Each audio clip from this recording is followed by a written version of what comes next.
tarkoituksellisesti tämmösiä Tippu! Huomenta. Täällä sitä ollaan Päijänteen rannalla Korpilahella.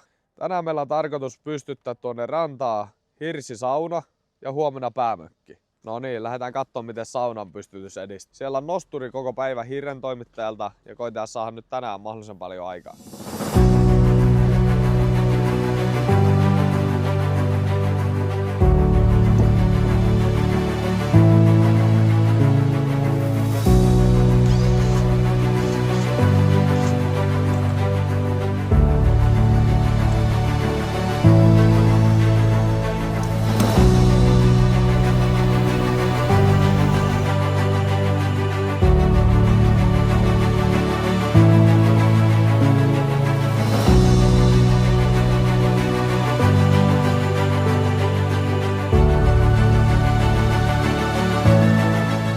Joku kysyy, että mikä on hirren tiivistyksessä ja eristyksessä tärkeintä, niin kerrohan Lari. Hirren tiiveyden kannaltahan on niin olennaista. Täällähän on naaraspontissa alapuolella menee tämmöiset tiivistysnauhat, mitkä tekee hirsien saumasta tiiviin. Ja sen lisäksi aina tähän piilolohenpyrstön nurkkaan laitetaan tiivisten nauhat, tämmöiset turpoavat tiivisten nauhat tänne lohenpyrstön ympärille. Eli sitten kun se painetaan tuohon nurkkaan kiinni, niin se turpoo ja tiivistää tuon nurkan tiiviiksi. Silleen siitä saa tiiviin. Ja sitten lisäksi kun nämä vielä ruuvataan hirret toisiinsa, niin se puristaa nämä alla olevat tiivisteet tiukaksi. Ja sillä hirrestä saa tiiviin ja ilmatiiveysluvuissa ihan vastaavia lukuja kuin tuommoisissa muovilla höyryeristettyissä tai ilmansulkupaperilla eristetyissä normaaleissa puurunkotaloissa.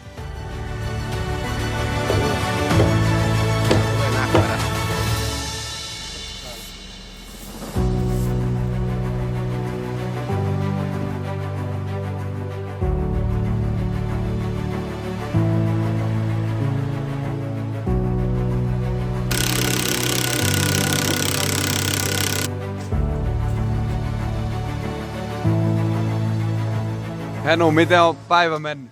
Hyvin on mennyt. Tähän asti on hirret napsunut kohille ihan moitteetta. Toivotaan, että menee loppuun asti yhtä hyvin.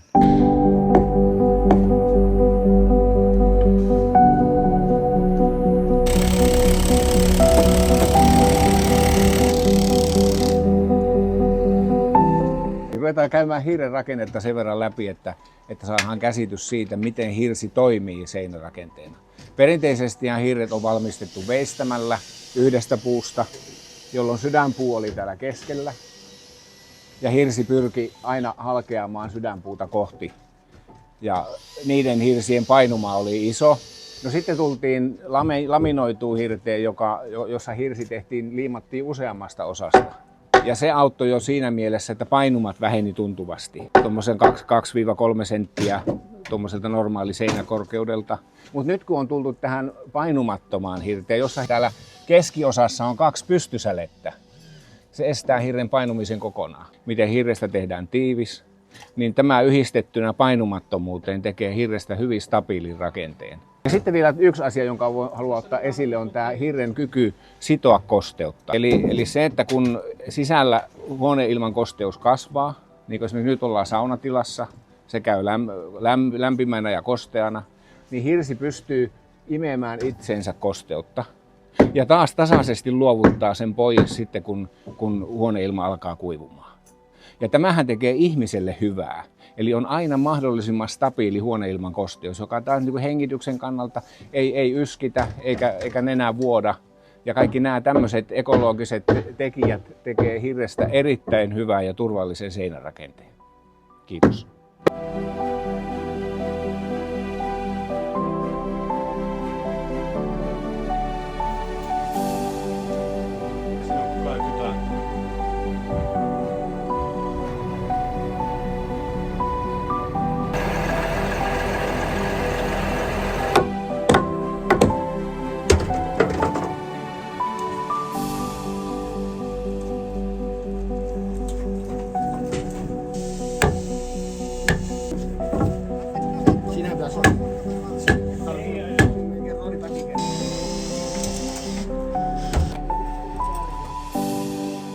No niin, se alkaisi ensimmäinen pystytyspäivä olemaan purkissa ja timpurit laittaa vielä toho kattotuolit sekä aluskatteen päälle, että saadaan koko runko sateelta suojaa.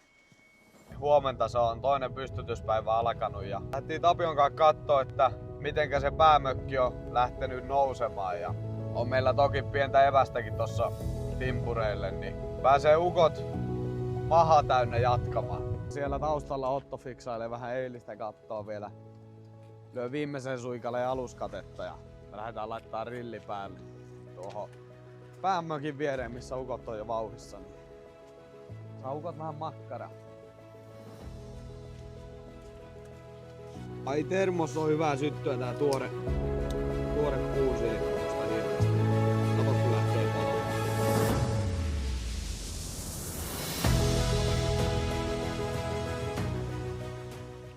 Ui kohan se.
No niin, se on 3. pystytyspäivä tosi hyvällä mallilla ja lähdetään kattoo miten ukot saa viimeisetkin hirret paikalle ja mitä mietteitä.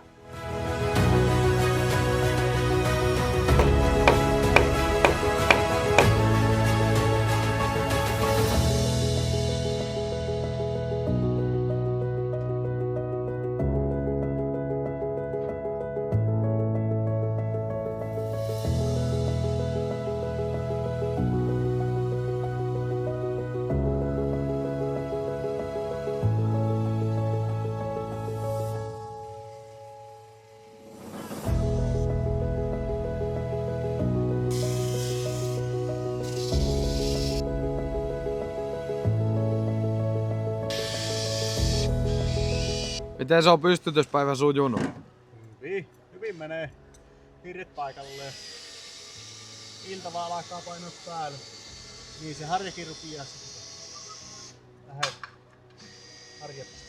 No joo, tänään on ollut vähän haastavampi pystytyspäivä. Tässä on ollut poikkeuksellisesti tämmösiä metalliföljäreitä, mitä on laitettu tonne osittain hirren sisään. Tässä ne on ikkunan smyykissä, mutta tuolla on muutamassa seinässä on ihan keskellä umpihirttä ja hirret pitää pujottaa sieltä tangon yläpäästä huomattavasti hidastaa ja muuta on mennyt ihan hyvin. Tässä on makkari ja makkarista parvekkeelle profiilin liukuovi. Liukuovet tuli työmaalle sopivasti ja saatiin nostettua samalla nosturilla kun hirsiä on nostettu niin tähän aukkoon. Nämä on sen verran raskaita, että nosturilla nostettavia ja kun hirsikerros oli menossa tuossa aukon yläpinnassa, niin välissä laitettiin sitten liukuovi-elementti siihen.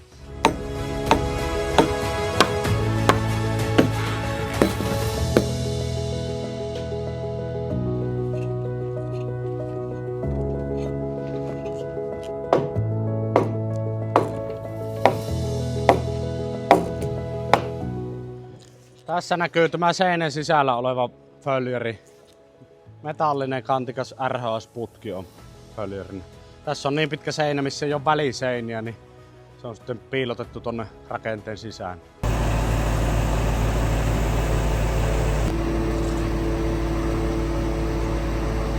Otetaan tästä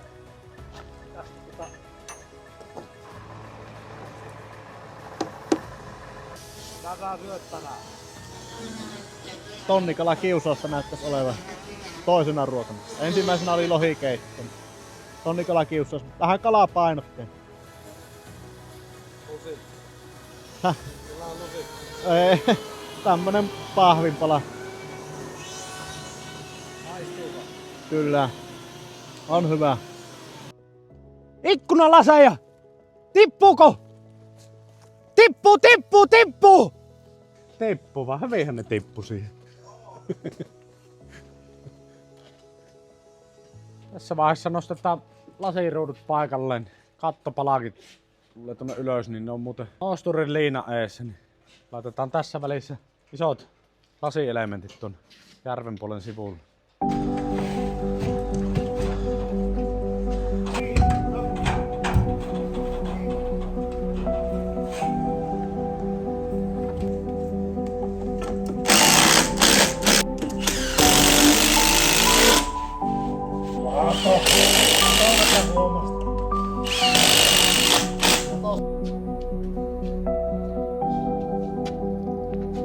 Sitten vaan lähdetään työntämään.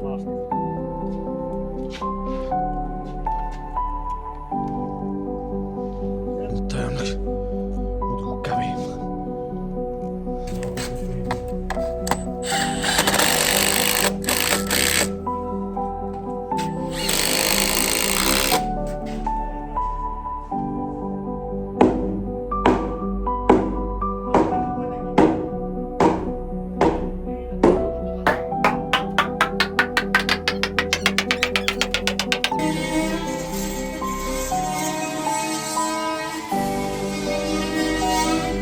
No niin, se on nyt tämä asunnon viimeinen hirsi.